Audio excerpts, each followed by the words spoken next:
Hello and welcome to This Time Africa, right here in the studios of AfriqueToday. And I'm your host, Sia Matilda Banga.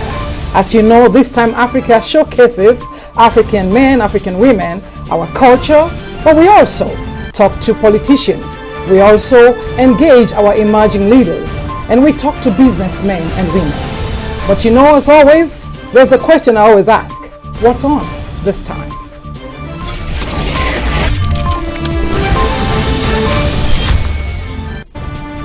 Hello again.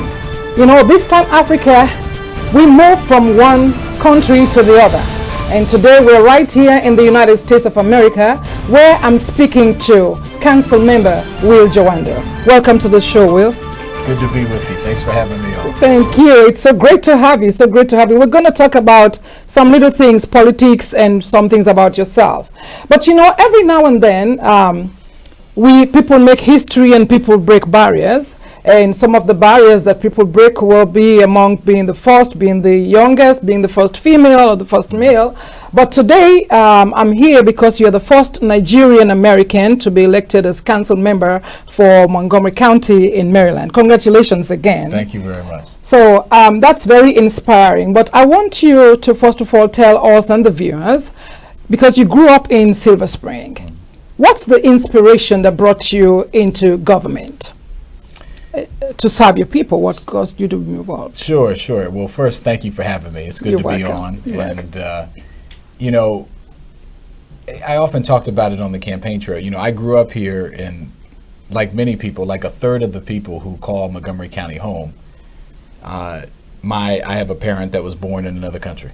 And if you add up their kids, if their parents were born in another country, 45% of the residents of Montgomery County were either born in another country or the first generation to be born here. And so my dad came here from Nigeria in the 70s. And, you know, when I was growing up, we were very low income. We lived in the Long Branch area of Silver Spring, which is still a heavily immigrant area. Correct. You know, mix of, you know, Salvadoran and continental African. And I was aware from an early age that there were disparities depending on where you lived and what you had access to. And so, you know, we had a poorly maintained apartment. We took public transportation, and I saw there were more affluent parts of the county. And so even from a young age, I knew something wasn't right.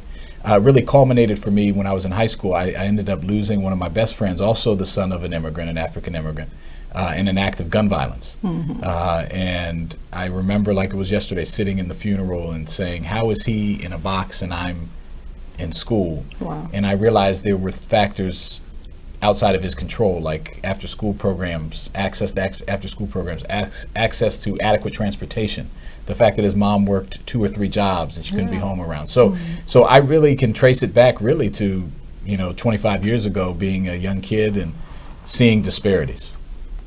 Right. And wanting to improve them. Of course, yes. So that was your motivation, and you felt like you could be that voice for the people of Silver Spring, because you grew up here and you understand what they are going through. And I thank you for doing that. I appreciate it. So what does the council, for those people that don't understand, a lot of people just like you, because you've had a lot, I'm telling you, a lot of people just like you. I've been on the campaign trail, I've been interviewing people, but they don't know actually, what does the council member or office do? What do they come to you for? Sure. Well, that was a big part of me running too, is that there are so many communities that have these disparities, that are paying taxes, that are part of this county and community, that deserve to have their government be responsive to them. That's right. And so, you know, our job, I'm one of 9 members who decides how the almost $6 billion budget of Montgomery County is Correct. spent. We're getting ready to embark upon the budget process now, where we make those decisions. We also pass laws for the county. So everything from speed limit on local roads to smoking bans and anything you can think of. So laws for the county. And we also make and really importantly, we make all the land use decisions and zoning. So where can you build? Affordable housing is a big issue in our community, yes. right? So where can you build more affordable housing? What rules will the developers have to abide by? And so those, and I'm actually on that committee, the Planning, Housing, and Economic Development Committee, that makes those rules. And so there are so many issues that impact every daily life, you know, whether it's education funding that we do, transportation, police, housing. So basically everything that impacts daily life for immigrants and non-immigrants is decided on this council. So a big part of when I ran, I said, I want to make sure people have access to their government, they know what's going on, and they have somewhere they can come and talk to us about the issues that are impacting their lives. So they don't feel like they are left out, because sometimes people feel like, okay, we voted them in and there's no way except for the town hall meetings. So I think by you just saying this, so that when listeners will hear this, they will know that you are available. Sure. And it's my job, we can send questions to your office and all of that. And this is great. So, and you do come with a wealth of experience as well. Experience from the White House, experience from Barack Obama and Nancy Pelosi and all those great people. How do you intend to translate that experience to this new job? That's a great question. You know, I cut my teeth working on Capitol Hill for some great leaders like Nancy Pelosi and then Senator Obama. Then I worked with him in the White House as well. And I think that policy experience, you know, I'm a lawyer by training, I'm a civil rights lawyer. That policy experience helped me to understand how hard it is to move a government bureaucracy. You know, it doesn't move overnight. And also to appreciate that there are reasons that things are the way they are. You know, you've had things that have developed over time, whether it be institutional racism or redlining in the case of housing, and discrimination laws and the way we fund schools. So all these things have developed over time. So you have to have context if you're going to attack the challenges of today. So I think all that has been helpful for me as far as understanding, particularly in the education and workforce and criminal justice space, where I've spent a lot of my professional career working. I have some experience doing that. So I think I bring that to the council, and I think it's helpful, a helpful perspective to have. I want to agree with you as well. I think that is good, and I'm sure that is what somebody like John Lewis saw, and he said to himself, I'm sure he said it this openly, that I think you're one of the very good progressive leaders that we need. How did that make you feel to have that endorsement? Because I'm somebody that really reveres John Lewis, and I'm sure he is, I mean, all throughout the U.S. But how did that make you feel? And I know, for me, it's a kind of responsibility. Yes. But how does that make you feel? Well, first it was, extremely humbling, to have him, Mr. Lewis, say that about me. And, I wasn't expecting it. And like you said, it comes with a great deal of responsibility. And I think he's one of those people, like, not unlike Nelson Mandela and others, who is known around the world for his advocacy and his role in the fight for civil rights here. So I see it as also a validation of the path I'm on, but also as a challenge to make sure I stay on that path. He has a saying that I always remember, and I've used a couple times since I've been in the council, that he often would get in good trouble. And there's nothing wrong with some good trouble if you're fighting for the right thing. Are you having a good trouble? No, I'm in the midst of some good trouble now, but trying to pass a police accountability bill and some other things. But it's a reminder to me that even when you do the right thing, sometimes, often at the time you're doing it, it's not seen right by everybody, and so you have to really stay true to what you believe and who you are and why you're here. And so he's a great role model and mentor. And again, I'm just honored that he would say that about me, and I try to live up to it every day. That's good, and I can see that. Do you have, and you spoke about police accountability bill, which was it the LETT? Yes, the Law Enforcement Trust and Transparency Act. Tell us a little bit about it. Yeah, sure. So, currently, when a police officer is involved with the death of a resident in Montgomery County, currently they investigate themselves to see if there should be any criminal liability. Okay. And so my bill does two things. It requires that there be an independent investigation when these unfortunate things happen in our community. And we had just about 10 months ago, an unarmed black man, 41-year-old Robert White, was shot and killed in Silver Spring, walking in a neighborhood that he walked in almost every day, and was stopped and ended up losing his life. And so what I've said is, because we've seen nationally and we have a history of this in the country, there should be an independent investigation so that the community can know and have confidence and trust in the police so they can do their jobs, but the community can also feel safe. And then there should be a report of that made public. Yes. The people should know why either charges were or were not filed. And currently those things don't happen, and so that's what my bill would seek to do. And it's just had its first committee hearing last week, and has another one coming up on April 12th. And so that's something that impacts many people, and we have a great police force, but we need to make sure that we're holding ourselves to the highest standard of transparency and accountability. Yes, I think so, because we all know what's going on in the country and how people feel as far as diversity and all of that, because people are looking at people's colors and different things. And a lot of people see you, by the way, because I've talked with some people, that you are a good fit for diversity and inclusion, based on the fact that you come from this other background, kind of, and you grew up here, and so you understand the systems, and you kind of know where the immigrants are also, they're at also with their status. What do you think about that? Yeah, I see myself as, I've always had a foot in multiple worlds. And, my mother's white from Kansas, from a farm town. And my father, as you know, he passed away last year, but was from Lagos, Nigeria, and grew up in Nigeria, came here when he was in his mid-20s. And I would visit both places. So I've been to Kansas farm and I've been to Nigeria, and I go back and forth. And then I lived in a very diverse, almost all people of color community, immigrant community in Long Branch. And so, but I also grew up, I was treated by most people as an African American, growing up, right? Yeah. I didn't have an accent, and so if Yes. you saw, and so I feel like I've had experiences in multiple worlds, and I try to bring that to how I view the world and how I engage with everybody and try to bring people together. But as I said, I am in the truest sense of a word a Nigerian American. I see myself equally as both, and all my children, and are very proud of their Nigerian heritage and have their names. And you probably saw what I wore at my inauguration. I wore saw the that. traditional agbada. Yes. And so it's a very important part of my life. But I try to use that experience to bridge gaps and divides between communities, because I think if we're going to move forward as a community together, we're going to need that.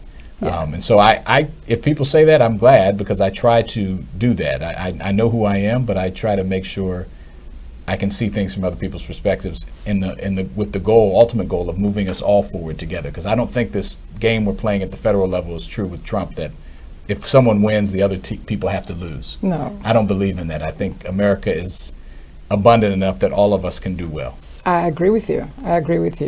America is abundant enough that people can do well. And we're going to take a short break, and we'll be right back. I'm here with Councilmember Will Jawando, right here in the county of Montgomery in Maryland. We'll be right back.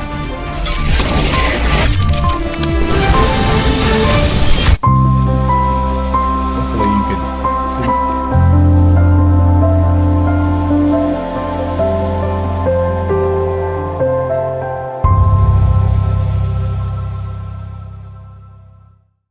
Do you want to promote your business? Do you want to talk about your nonprofit organization? Do you want to talk about your culture? Introducing the online web TV, AfriqueToday. We are live every Sunday at 3 p.m. Our shows are 3 p.m. Sunday Guests with Elaine Pierre. 4 p.m. This Time Africa with San Natilda Banga. 5 p.m. Transformation Point with Dr. Natalie Kamsudomo. 5:30 Cyber Connect with Jean Bosco Fogham. You can watch us live at the same time on 4 platforms: Facebook, YouTube, Twitter, and using the AfriqueToday app. Download our app today for Android or Apple. Promote your business today.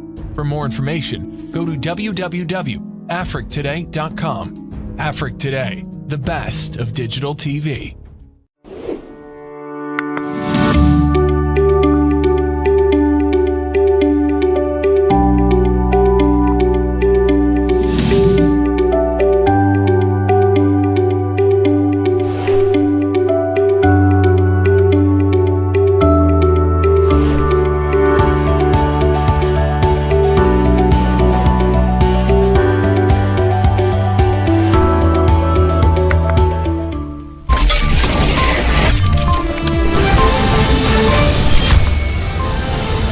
Welcome back. As I said earlier on, I'm here in the offices of Councilmember Will Jawando. Welcome again, Will. It's so nice. We're having a conversation. As you know, this time Africa is a place where we converse, we talk about different things. And today we are looking at Councilmember and the issues in this second segment, the issues that are important to him and to us, because I'm also a resident of Montgomery County, so I'm sure I will be speaking on and off for the people in the county. Let's talk about gun violence. It's something that I have stood up for, I talk about, because there's a lot that is going on.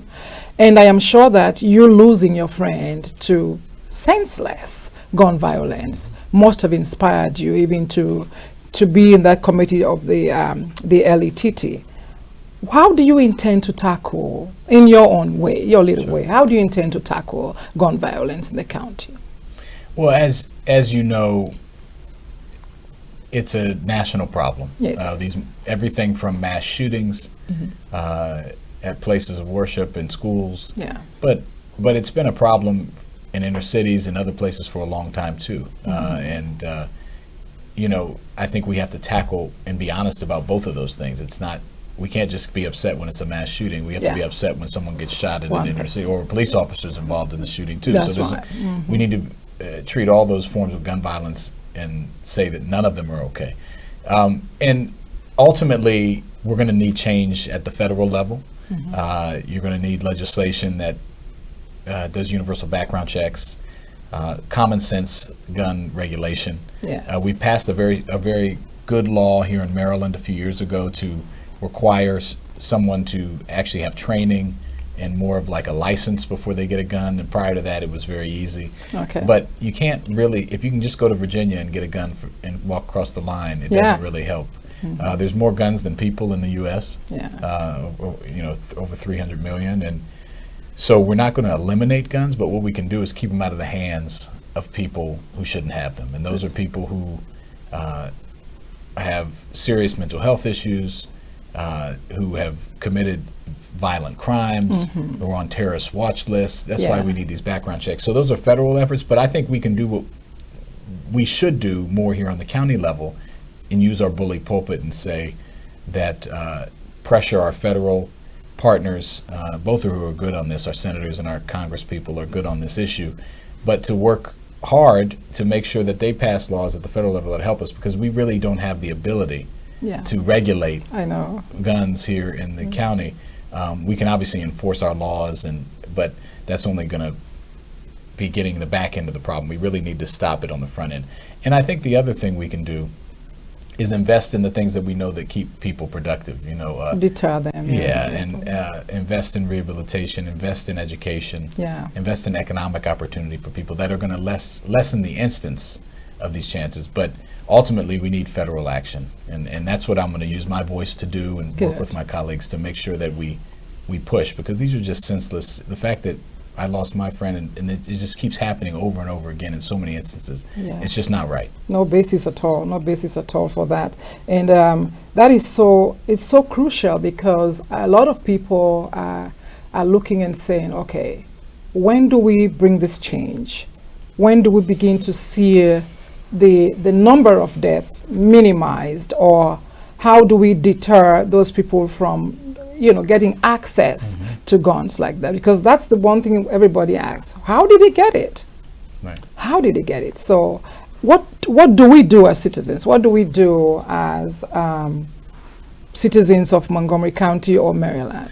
Well, I think how can we help the office? You have to, with our agenda? Yes. Well, I think one thing is be engaged, get on my social media. I'm Will Jawando on everything, Instagram, Facebook, Twitter. There's a council website. If you go in, you can get on our newsletter so you know what's going on. But also come visit me. Most Tuesdays we have session. Okay. And one of the things I'm trying to do, and our office is really trying to do, is make sure more people show up and know what's going on. Come to our committee hearings, watch them online, write us letters, send us emails, show up at our community events. If you have a specific issue, let us know about it, because we're in a position to help get an answer, whether it's a personal issue or it's a larger systems issue. And I often tell it has to be a two-way street. You know, Yes. I'm going to do my job and work to engage communities, Yeah. and I'm going to do that by showing up at the parties and the weddings and the cultural organizations and the churches and the Yeah. mosques. But people have to do their part too, and they have to come in and engage, because one thing I always tell people: squeaky wheel gets the oil. And know, right? you know, if you're not squeaking, You're not squeaking. someone is. Exactly. You know, someone is. So we have to do our part as well. That's very true. That's very true. Talking about community events, we recently met at the Social Justice and Racial Equity Program. What would be your, I don't want to call it an agenda, but what change do you intend to bring personally as far as racial equity and social justice? That was a great meeting, by the way. I liked it. Well, it was a great first start, and I have to give our council president Navarro a lot of credit for in the previous council for putting us on this path. And now we're really going to make this a lasting impact for the council, for policymakers going forward, and it's long overdue. Yes. We have been a diverse community for a long time, and what this process will lead to ultimately is us saying every policy action we take, we want to be looking at the racial impacts Okay. of that policy. Who is it going to help? Who is it going to hurt? What are the unintended consequences? And we're setting up a process that will hopefully culminate in legislation later this year that will create this racial equity lens on all of our policies. And that will require outreach and input from people. And then we need to go about working hard to change some of these systems. You know, and as I said earlier when we were speaking, there's a reason things are the way they are. You know, we're in the 400th year of black people first coming to this country in Jamestown in 1619, the first recorded black people. And it's been a tumultuous 400 years for both sides of the ocean, for back home and for here. And so how do we reimagine, since this construct of racial subjugation was created, that black people and people of color were less than others, and all the laws that followed, and the murders and the lynchings and the unequal housing and all these ramifications. Now we're just starting to say, okay, how do we confront our history, be honest about it, but then approach our problems that we're facing today from a systemic approach, and say it's not just an individual problem, it's a systemic problem. It is. And I think that's what's exciting for me. And you could look at any issue, people of color are doing worse than their white counterparts on every metric that you can look at, and there's a reason for that. And so that's what this will help do. It'll help us to lay bare that history and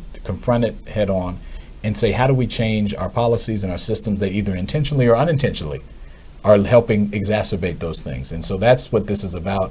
And I'm excited on a whole number of levels to be on the council at this time when we're trying to put this in place. That's right. That's right. The system.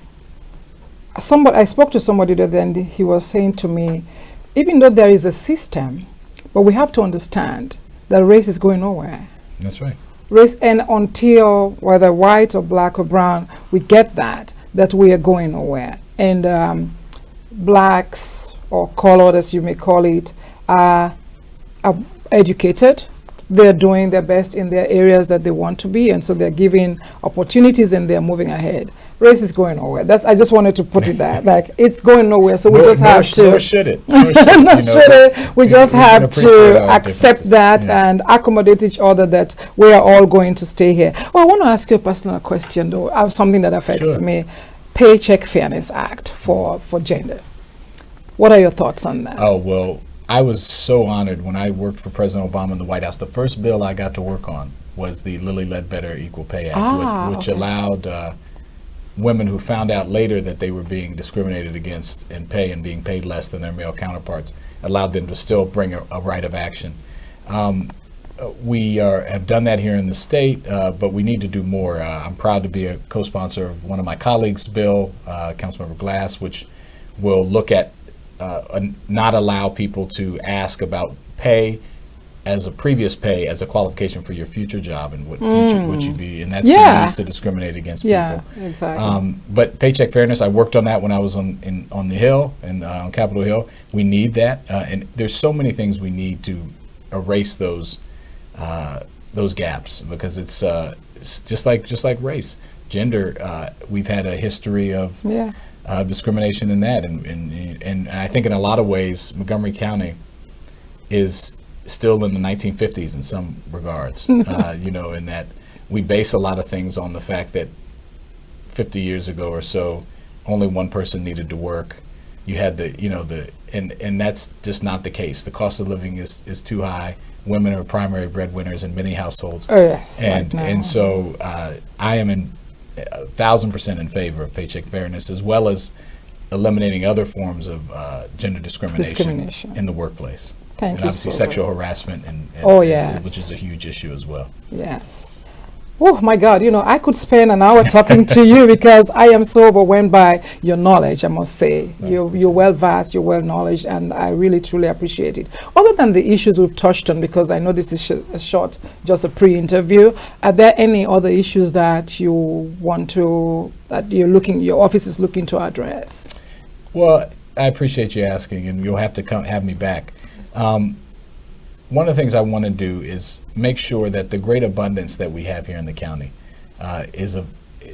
opportunity is available to everybody. And so I think that starts by expanding economic opportunity and making it easier for people to provide the basics of life, you know, an affordable home, a safe neighborhood, a transit system that gets you to and fro quickly, a school that no matter where you live or what your zip code is, that is high quality and where all the teachers believe in the students, no matter where they're from or what they look like. And if we're honest, not all of that exists right now in the county. And I often say we are in the wealthiest county and the wealthiest state in the wealthiest country on the face of the globe. And so we have a special responsibility to make sure that there is shared prosperity here. And so I'm really looking at ways of how do you, for the vast majority of people who don't have access to that, what I call the Montgomery County Promise, how do we expand that? How do we make schools more equal in all parts of the county? Provide more after-school funding in places that don't have it? How do we expand affordable housing? How do we make sure our seniors can age in place? How do we give tax relief to middle-class families? So I'm going to be working on all of those things and more. And it's very important that we have all communities engaged in that. So that's why I'm really happy to be on with you. Thank you so very much. Somebody once said that leadership is a verb and not a noun. Do you consider yourself a hands-on leader? Are you a hands-on leader? Hands-on. I would say yes. So you could have to ask my staff, but I think so. I try to be as hands-on as possible. So and please come connect with me. And if you have people that need our services, come talk to us, because that's why we're here. Oh, very good. Thank you. One last question. I know that we're not all about business all the time. What makes Will laugh? What makes you, like, just down to earth? Like, I'm always more down to earth than up. I don't know, but what makes you laugh? Well, I'm a big basketball fan. Oh. So I enjoy that. I also am a big Harry Potter fan. Oh. So I like to read those books. Okay. My kids like that. So those are two things. And I used to ride motorcycles, but my wife won't let me now. so maybe I'll laugh at that later in life. All right, that's good. I did say it was the last question, but people are saying that you are like the voice of authority in politics. What should I personally be looking forward for? What should your constituents be looking in the future for Will Jawando? Well, I think I appreciate that. I get that question a lot. They can look for me to be fighting for people that need opportunity and looking to expand that to more people. Montgomery County is the largest jurisdiction in the state. We about 1.1 million of the 6 million or so in Maryland. So I think we're in a unique position to have an impact here, but also statewide. And so I don't know what the future holds. I know I'm allowed to serve at least 12 years on this council, so you will see what happens. But my goal is to have an impact on improving people's lives as long as I can. And then, say, in the next 10 years, what will happen? And Will Jawando will say, aha, I got this one. What is it? Again, my hope is to keep helping people, and we'll see what that happens. I'm not being coy. I just don't know. Yeah. I've never operated that way. I just done what I think I'm supposed to do in the moment. One step at a time. And it leads to something else. So we'll see. I worked on the Hill for 15 years. Now I'm here, and so maybe who knows what's ahead. But I'll be working for people. I know that.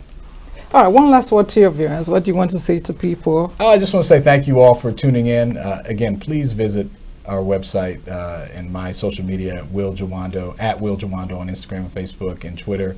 And contact us if you need help, and we'll be here to assist. So really appreciate it.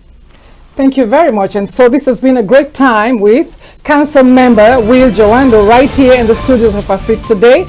And this has been This Time Africa. We'll be looking for him. He says his hope is to help people. His hope is that you can also meet with him and write your letters and send your Twitters and just contact him in his office. This is This Time Africa. Please take your time to watch us on YouTube, on Twitter, download the app, or go to Facebook Live, or go to www.afriquetoday.com. You know where to watch us and when, on Sundays at 4 p.m. Again, this is me, your host, Sia Matilda Banga. It's been great. I'll see you next time.